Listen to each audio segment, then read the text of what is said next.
तो ये anti hypertensive में ड्रग पढ़ाया था।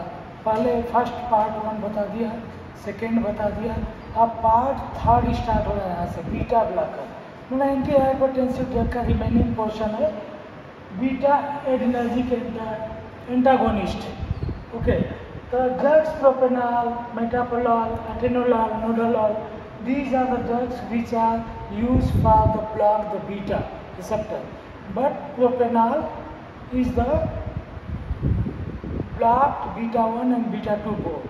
That's why in a treatment of hypertensive drug you use beta 1 blocker, selective beta 1 blocker like atenolol and propanol, atenolol and metoprolol. Propanol block the beta 1 and beta 2 both. That's why if beta 1 beta 2 block, then renal spasm induced asthma can be precipitated. It means if the patient suffer with the any disease, a respiratory disease, and also like a asthmatic hypertensive patient, then you can't use the propanol beta, because propanol enhance the precipitation of asthma. That's why treatment of antihypertensive hypertension by using selective beta 1 blocker like atenolol or metoprolol. Okay, how to have next slide. It completely block the beta 1 receptor.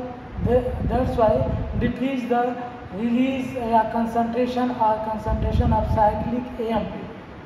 That's why deep hospitalization of troponin and also decrease the influx of calcium and ultimately heart muscle relax and heart rate also decrease. The effect of beta blocker, that is a competitive blocker, after blocking the beta 1 receptor, decrease the heart rate, cardiac output, and also decrease the total peripheral resistance. That's why the blood pressure is suddenly decreased, because blood pressure is equal to cardiac output and total peripheral resistance. Both are product of cardiac output and total peripheral resistance. Beta blocker also decrease the cardiac output and total peripheral resistance. That's why this is the best drug for treatment of hypertensive patient, first line drug. But it has the some adverse effect like impotency, bradycardia, fatigue, exercise tolerance. You know, impotency, male potency disease, sexual dysfunction induce करता है beta blocker. Bradycardia, blood pressure कम होगा, इसका function है। Fatigue मतलब थकान लगना या टायर्डनेस इंड्यूस होना।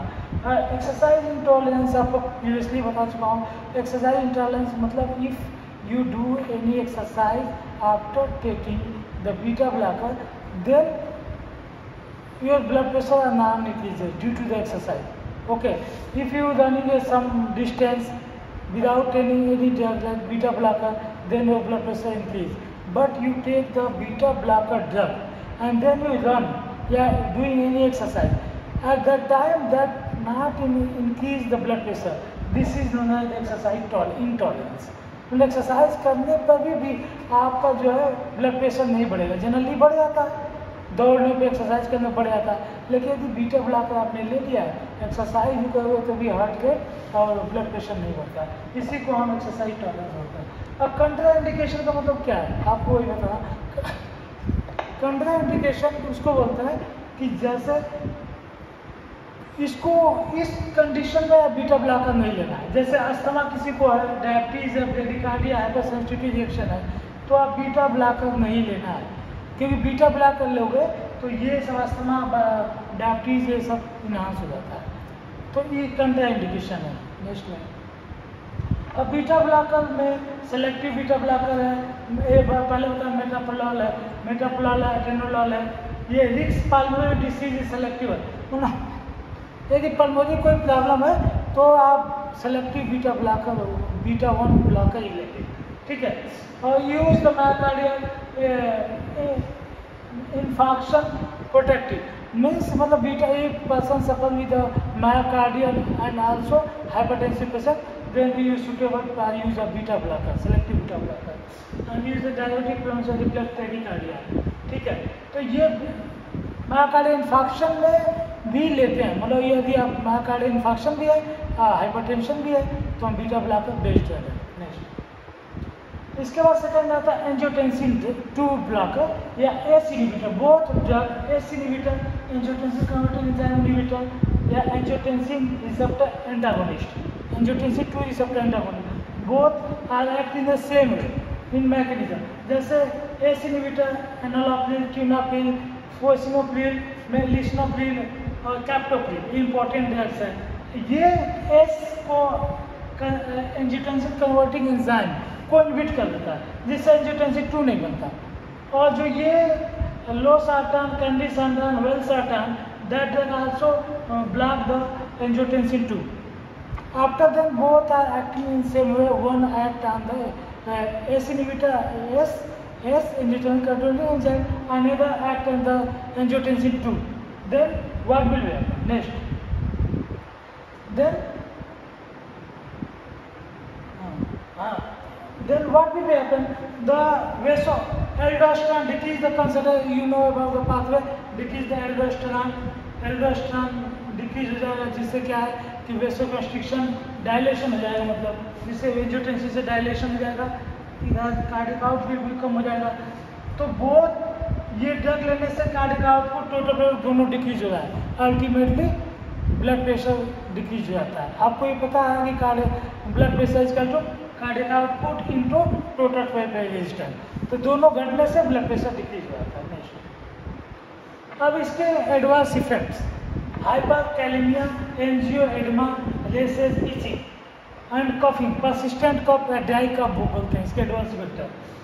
हाइपोकैलेमिया में decrease the potassium level in blood and persistent cough होता है, मतलब यदि किसी को परसिस्टेंट कफ है तो एस इनहिबिटर नहीं देते ड्रग को, क्योंकि वो इनहांस कर देगा, या रिस्पिरेटरी प्रॉब्लम है तो हम नहीं देते।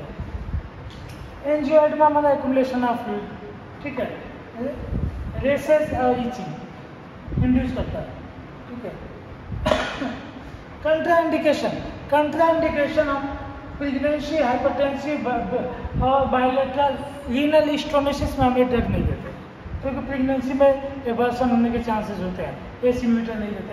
हाइपर सेंसिटिव रिएक्शन है तो और ज़्यादा हो जाएगा, और स्टोनोसिस रीनल जो है तो बढ़ सकता है और उसका डिपोजिशन बढ़ सकता है, इसको हम नहीं देते।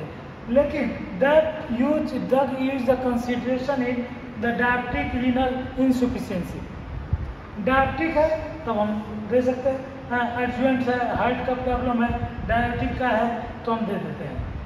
एनालोप्रिल आईवी रूट देंगे, इन हाइपरटेंसिव इमरजेंसी कंडीशन में एनालोप्रिल हम आईवी रूट दे देते हैं। नेक्स्ट है, इसके बाद आता है next drug calcium channel blocker, जैसे ड्रग्स है वेरापामाल, नेफिडिफिन, डिल्टाइजन, एम्लोडिपिन, ये 4 ड्रग्स है।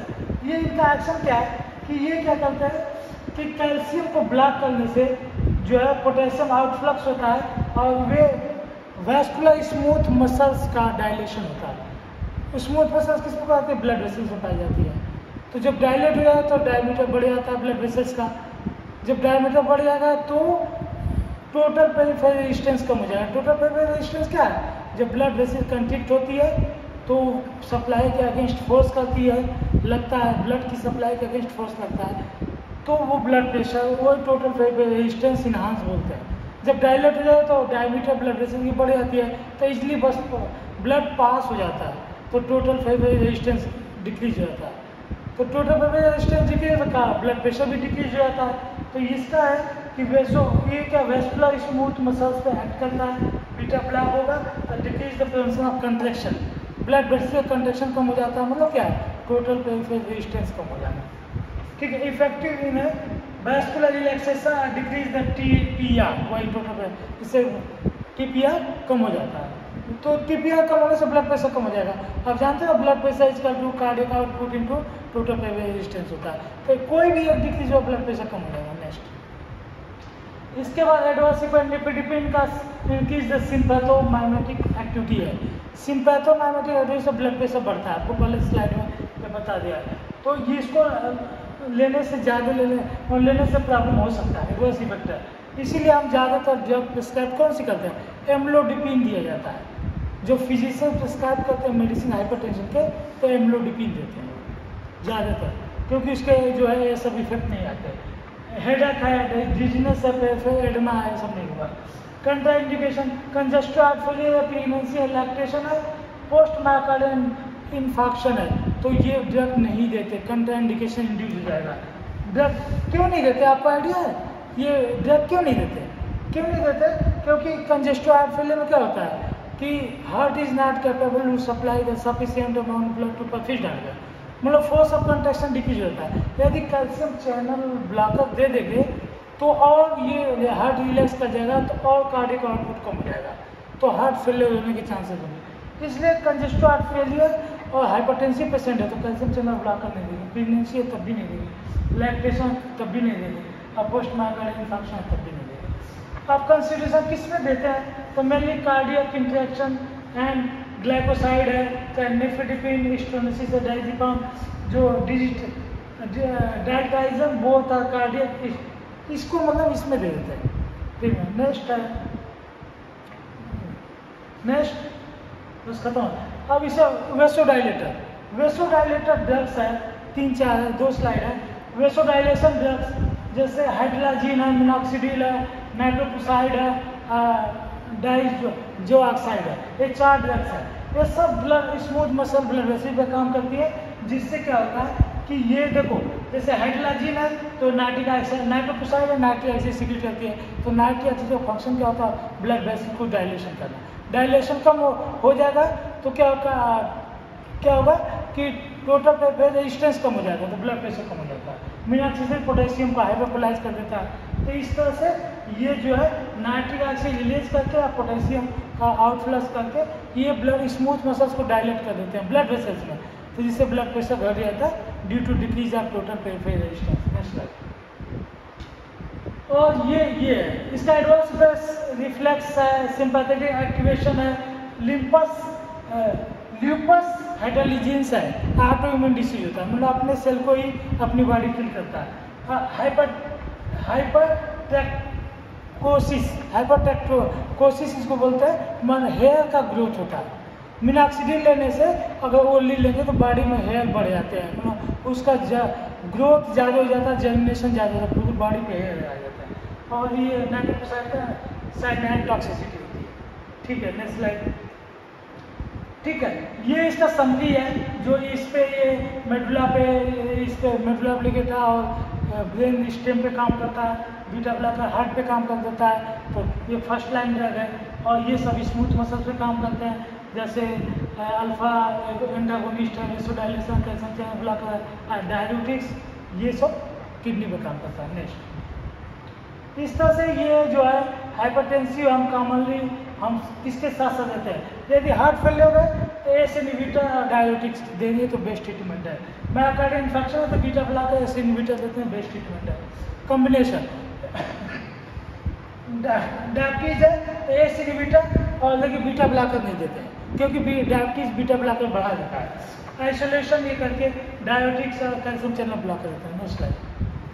फिर रीनल एंजाइना है तो beta blocker calcium channel antagonist देते हैं। अस्थमा है तो कैल्शियम चैनल ब्लॉकर और बीटा ब्लॉकर अवॉइड करते हैं। नेक्स्ट, इस तरह से नेक्स्ट ये समरी भी है। इसके बाद थैंक यू। अभी हाइपरटेंशन का पूरा topic first part, second part, third part में फिनिश हो गया, इससे आप पूरा पढ़ सकते हो। Thank you for attend the lecture. Okay, thanks.